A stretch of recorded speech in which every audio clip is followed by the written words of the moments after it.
నిశ్శబ్దంగా ఉన్న ఒక వీధి.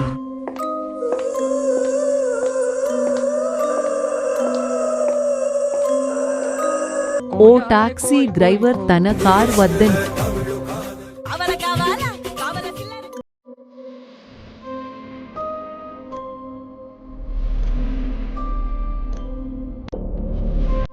చూసినా కూడా ప్రేమలోనే పడలేదు. ఎంతమంది ఏంటో ఆట చక్కగా.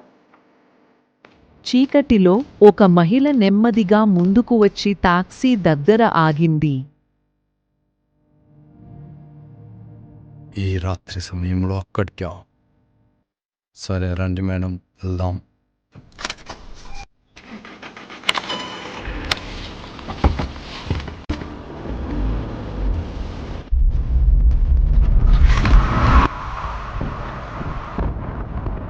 మేడం, మీకోసం ఒక మంచి పాట పడతాం.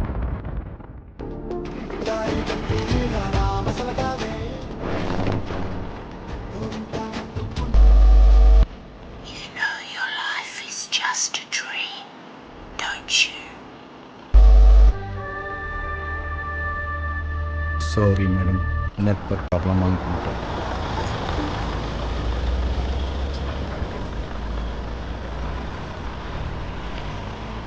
మేడం, ఈ సమయంలో ఆ చోటికి ఒక్కడే వెళ్ళడం అంత మంచిది కాదు. మీరు ఇక్కడే ఉంటారా మేడం? మాట్లాడారేం? వెళ్తున్న కొద్దీ చుట్టూ చెట్లు మరింత పెద్దగా, భయానకంగా మారుతున్నాయి.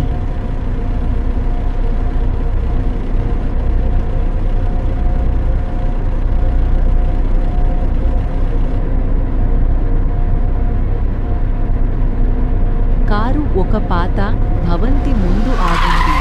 అది పూర్తిగా శిథిలావస్థలో ఉంది. డ్రైవర్ వెనక్కి తిరిగి చూస్తే ఆమె టాక్సీలో లేదు. అతను తప్పించుకోవడానికి ప్రయత్నిస్తాడు, కానీ ఒక పొడవైన నీడ అతన్ని వణికించింది. అతను అక్కడి నుండి దెయ్యాల ఇంటికి పరిగెత్తాడు. తలుపులు స్వయంగా మూసివేయబడతాయి. డ్రైవర్ చేతిలో ఫ్లాష్ లైట్ పట్టుకుని లోపలికి అడుగుపెట్టాడు. ఇక్కడ గాలి చల్లగా, గదులు మురికిగా ఉన్నాయి. గోడ మీద ఒక పాత ఫోటో ఉంది. అది అదే మహిళ ఫోటో, కానీ ఆమె ఇక్కడ, ఈ భవంతిలో, ఏళ్ల క్రితం ఉన్నట్లు కనిపిస్తోంది.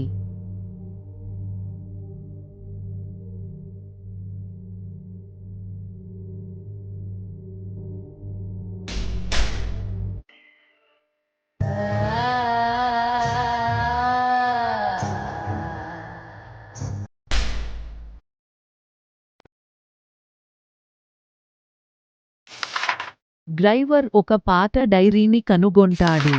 దాన్ని తెరిచి చదివినప్పుడు ఆమె జీవితం గురించి తెలుస్తుంది.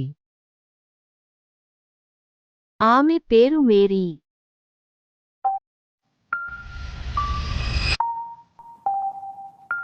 ఈ ఇంట్లో కొత్తగా ఉండటానికి వచ్చింది.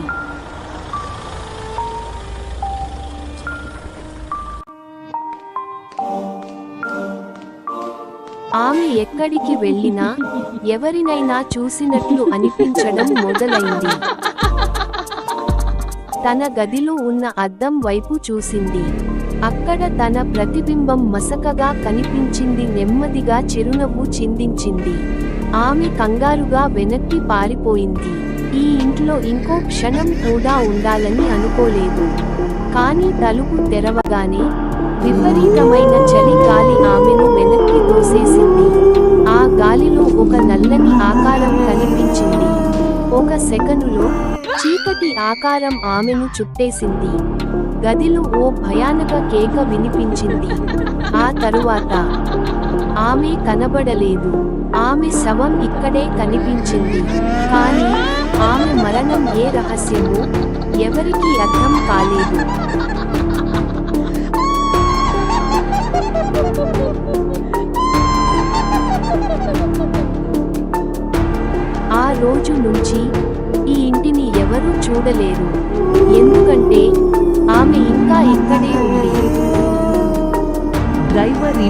నుంచి పారిపోవడానికి ప్రయత్నిస్తాడు. నన్ను ఇంటికి తీసుకొచ్చావు.